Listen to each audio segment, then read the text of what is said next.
How do you know if he is the one?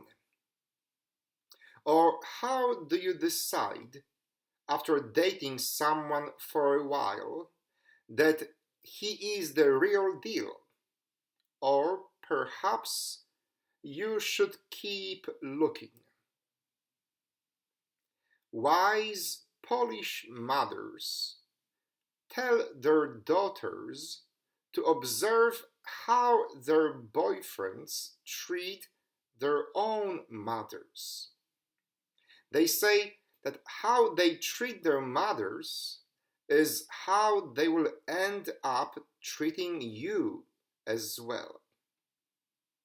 And thus, a decision on whether he is the one should not be based solely on good looks, or on how smart he is, or on how much money he makes.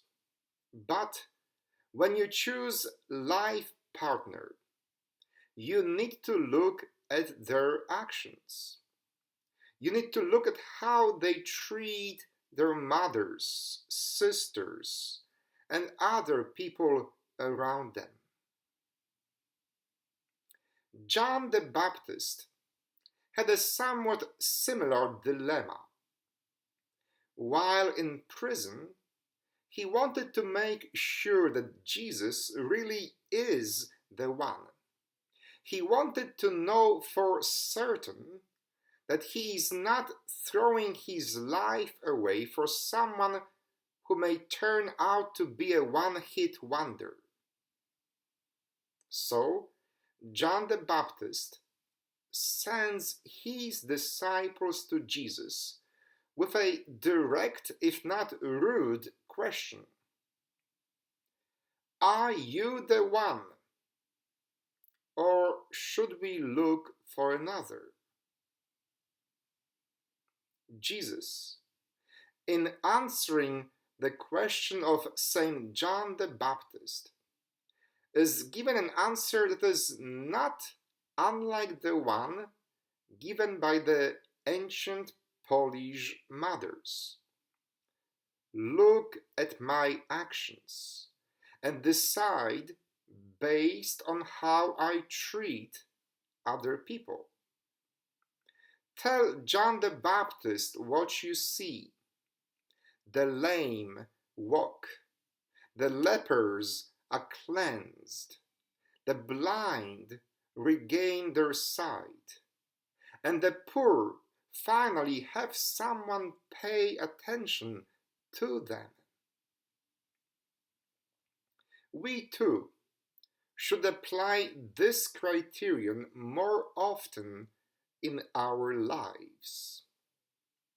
We should judge people based on how they treat others, not only when we choose a life partner, but also when we move to a new town and look for a church to belong to, or when we ponder whether to accept a well-paying job in a different corporation, or when we choose our political and religious leaders, or when we determine if someone is a good and trustworthy friend for ourselves or for our children. John the Baptist has his question answered, and once he knew that Jesus is the one, he gave his all.